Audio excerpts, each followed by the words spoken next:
මේක cute මෝනින් routine එකක් නෙමෙයි. මගේ මුළු දවසම ඇන්ක්ෂස් වෙන්නේ නැතුව, ඩිස්ට්‍රැක්ට් වෙන්නේ නැතුව, ඩිසපොයින්ට් වෙන්නේ නැතුව ගත කරන්න උදේ 8ට කලින් මං කරන දේවල් 8ක්. මං හොඳට නෝට් කරලා තියෙනවා මේ දේවල් මං ස්කිප් කරොත් මගේ මුළු දවසම මස්තබාල්දු වෙලා යනවා. YouTube එකේ perfect morning routines ගැන මං වීඩියෝස් බලලා දහස් ගාණක්. ඉතින් මං හිතාගෙන හිටියේ අපේ උදේවරුව ලස්සන එස්තෙටික් වෙන්න ඕනි සහ ප්‍රොඩක්ටිව් වෙන්න ඕනි කියලා. හැබැයි අපේ busy lifestyle එකත් එක්ක ඒ වගේ perfect morning routines අපේ life එකට practically incorporate කරන එක හරිම අමාරු වැඩක්. හැබැයි අපිට ඇත්තටම ඕනි හොඳ control එකක්. හොඳ control morning එකක්. ඉතින් මම උදේ 8ට කලින් කරන මේ පුරුදු 8 මෙව කවවත් ඉම්ප්‍රෙස් කරන්න නෙමෙයි. මට මගේ ජීවිතේට වටිනාකමක් දෙන්න ඕනේ නම් උදේට කරන මේ පුරුදු 8 මේව non negotiables. මුළු ලෝකයක් මගෙන් දෙයක් බලාපොරොත්තු වෙන්න කලින් මේ පුංචි පුංචි දේවල් මං වෙනුවෙන් කරගන්න දේවල්. පළවෙනි එක I don't check my phone. කාලයක් තිබ්බා මම උදේ නැගිටලා Instagram, YouTube ඔය හැමදේම බලලා තමයි ඇඳෙන් බහින්නේ. හැබැයි දැන් කාලෙක ඉඳන් මම මේ පුරුදු සම්පූර්ණයෙන් නතර කරලා තියෙන්නේ. මම දැන් උදේ නැගිට ගමන් ගිහලා ෆෝන් එක charge වෙන්න දානවා උදේ 5:00ට විතර. ඊට පස්සේ උදේ 8:00 වෙනකම් මම ෆෝන් එක අල්ලන්නේවත් නැහැ. අපි උදේම නැගිටින කෙනෙක් කිසිම වැඩක් නැති වෙනවා. අපි අපේ යාළුවෝ දාලා තියෙන messages වලට reply කරන්න, news බලන්න, shorts බලන්න මේ වැඩ ටික කරන්න ගත්තොත් ඒකෙන් හරිම calm විදියට අපේ උදේවරුව පටන් ගන්න තියෙන chance එක අපි සම්පූර්ණයෙන්ම නැති කරගන්නවා. ඒ වගේම කාලෙක ඉඳලා අපි කරන දෙයක් තමයි උදේට බුද්ධ පූජාව තියෙන එක. ඉතින් උදෙන්ම හරිම slowly බුද්ධ පූජාව හදලා පහන් හඳුන් කූරු පත්තු කරාම හිතට හරිම සැනසීමක් දැනෙනවා. ඒක හරිම අපිව calm කරනවා, අපිව grounded කරනවා. ඉතින් ඒ පුරුද්දත් මම දිගටම continue කරගෙන යනවා. තුන්වෙනි එක තමයි I delay comfort on purpose. උදේ නැගිටට පස්සෙත් එකක් හදාගෙන සෝෆ් එකට වෙලා පොඩ්ඩක් ගුලි වෙලා ඉන්න, ෆෝන් එක බලන්න, සින්දුවක් අහන්න, අඩුම තරමේ බෑග්ග්‍රවුන්ඩ් එකෙන් එන රේඩියෝ එකක් හරි දාන්න මේ කිසිම දෙයක් මම උදේට කරන්නේ නැහැ. අපි පොඩ්ඩක් කම්ෆර්ට් වෙන්න ඕනි, රිලැක්ස් වෙන්න ඕනි. අපි වෙනුවෙන් දෙයක් කළාට පස්සේ එහෙම නැතුව හැමදේම පටන් ගන්න කලින් කම්ෆර්ටබල් වෙලා හරියන්නේ නැහැ. උදේම ෆෝන් එක බලන එක, රේඩියෝ එක අහන එක, නිවුස් අහන එක, පොඩ්කාස්ට් අහන එක ඒව ඇත්තටම රිලැක්සින් වැඩක් නෙවෙයි. ඊට වඩා ගොඩාක් හොඳ විදි තියෙනවා අපිට උදේට රිලැක්ස් වෙන්න. ඉතින් ඊළඟ එක තමයි I set a theme for the day. මම උදේම නැගිටලා පිටු ගණන් ජර්නල් කරන්න, ජර්නල් එක පාට කරන්න, ඒ වගේ දේවල් කරන්නේ නැහැ. ඒක මම ඉඳලා හිටලා මට හිතුනොත් කරන දෙයක්. හැබැයි අනිවාර්යයෙන්ම අද දවසේ මගේ theme එක මොකක්ද කියලා මම මගේ ජර්නල් එකේ ලියනවා. Today I am going to be active. Today I am going to be kind to everyone. Today I don't over explain myself.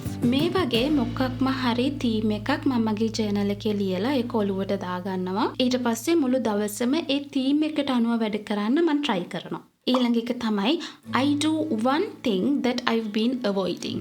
ඉතින් අපේ ජීවිතවල ගොඩක් දේවල් තියෙනවා අපි කල් දදා ඉන්නවා ඒ දේ කරන්නේ නැතුව. ඉතින් මම උදේම ඒ විදිහට මං කල් දදා හිටපු මොකක් හරි එකම එක දෙයක් කරන්න උත්සාහ කරනවා. ඒක ගොඩක් වෙලාව යන්නේ නැති ඉක්මනට ඉවර කරන්න පුළුවන් දෙයක් නම් ගොඩක් හොඳයි. ගෙදරට ඇවිල්ලා තියෙන letters ටික හරියට sort කරන එක, විසි කරන ඕනි ඒවා විසි කරලා, ෆයිල් කරන්න ඕනි ඒවා හරි ෆයිල්ස් වලට දාන එක, දවස් ගාණක් තිස්සේ අමතක වෙවි තිබුණු පැල ටිකට වතුර ටිකක් දාන එක, කලින් දවසේ රෑ ටීවී බලලා නිදිමත නිසා ඔහේ දාලා ගියපු සෝෆ් එක චුට්ටක් ලස්සනට අස් කරන එක. ඉතින් ඒ වගේ කාලයක් තිස්සේ අවොයිඩ් කර කර හිටපු දෙයක් කළාම මාර කොන්ෆිඩන්ස් බූස්ට් එකක් එනවා උදේ පාන්දරම. ඒක මුළු දවසෙම ඔයාට අරගෙන යන්න පුළුවන්. අනිත් එක තමයි අද දවසේ අනිවාර්යයෙන්ම මම කරන්න ඕනි දේවල් 5ක් මම ලිස්ට් ඩවුන් කරනවා. ඒත් එක්කම ඒ 5න් ප්‍රයොරිටි දෙන්න ඕනි ඒවා එකක් හරි දෙකක් හරි මම මාක් කරගන්නවා. අපි හිතාගෙන ඉන්න විදිහටම අපේ දවස ගලාගෙන යන නැති දවසොත් ඕනේ තරම් අපේ ජීවිතේ තියෙනවා. ඉතින් එතකොට අර ලියාගත්තු 5ම අපිට කරන්න බැරි වුණත් අඩුම තරමේ ප්‍රයොරිටි දුන්න එකක් හරි දෙකක් හරි අපි අනිවාර්යෙන් ඉවර කරගන්න ඕනි. ඉතින් මම හිතාගෙන හිටපු විදිහටම මගේ දවස ගලාගෙන යන දවසක මට අර වැඩ 5ම කරන්න පුළුවන්.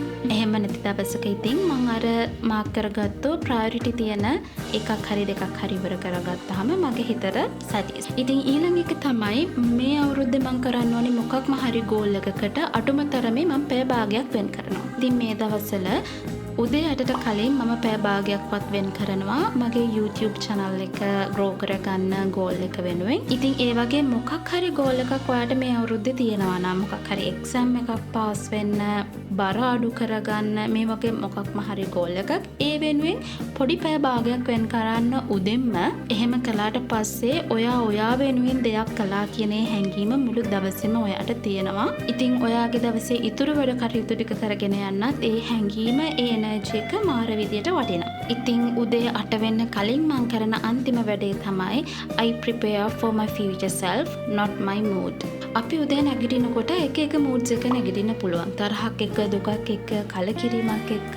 ඉතින් moods වෙනස් වෙන පළියට අපිට අපේ ජීවිතේ goals වෙනස් කර ඉන්න බෑ. ඒ නිසා මම උදේම උත්සාහ කරනවා මගේ දවස, මම දවස ගත කරන තැන මගේ goals වලට යන්න උදව් වෙන විදිහට ගොඩනගා ගන්න. ඒ කියන්නේ මට අද workout කරන්න ඕනේ නම් මම workout කරන අඳින ඇඳුම සප්පාතු දෙක ලෑස්ති කරලා තියාගන්න. මට healthy විදිහට කන්න ඕන නම් මම අද කන කැම ටික මේවා කියලා list down කරලා තියාගන්න. වැඩිපුර වතුර බොන්න ඕන නම් හොඳ වතුර වීදුරුවක් වැඩ කරන මේසෙ උඩින්ම තියාගන්න. ඉතින් අපේ වැඩ රාජකාරීත් එක්ක මොන විදිහට අපේ mood swing වුණත් අපිට අවශ්‍ය දේවල් අපි ලෑස්ති කරලා අපිට පේන්න තියෙනවා නම් ඒ වෙනුවෙන් ඒ action එක ගන්න අපි පෙළඹෙනවා. අපි උදේවරුව ගත කරන්නේ කොහොමද කියන එක අපේ මුළු ඉතුරු දවසම ගත කරන විදිය තීරණය කරනවා. ඉතින් ප්‍රැක්ටිකල් ලයිෆ් එකේ හොඳ මෝර්නින් රූටින් එකක් කියලා කියන්නේ ඔයා Instagram එකේ Pinterest එකේ දකින හරිම aesthetic මෝර්නින් රූටින් එකක් නෙවෙයි. ඉතින් ඒකයි මම උදේ 8 වෙන්න කලින් මේ පුරුදු වටත් එක්ක ස්ටික් වෙන්න බලන්නේ. මේ පුරුදු වට මාව පර්ෆෙක්ට් මිනිසෙක් කරනවා කියලා මම හිතන්නේ නැහැ. හැබැයි මේවා මගේ goals වලට යන්න මට උදව් කරනවා සහ මාව grounded කරනවා කියලා මට හිතෙනවා. ඉතින් ඔයාටත් ඕනේ නම් ඔයාගේ ජීවිතේ ටිකක් slow down වෙන්න, හැබැයි ඒත් එක්කම productive වෙන්න. You are not alone. මේ channel එකේ මම exhaust වෙන්නේ නැතුව අපේ life එකේ අපේ goals අපි achieve කරගන්න ඕනේ කොහොමද කියන එකට මම ගන්න හැම step එකක්ම document කරනවා. ඒ නිසා දිගටම මේ channel එකත් එක්ක එකතු වෙලා ඉන්න කියලා ආරාධනා කරනවා. එහෙනම් ගිහින් එන්නම්. Bye.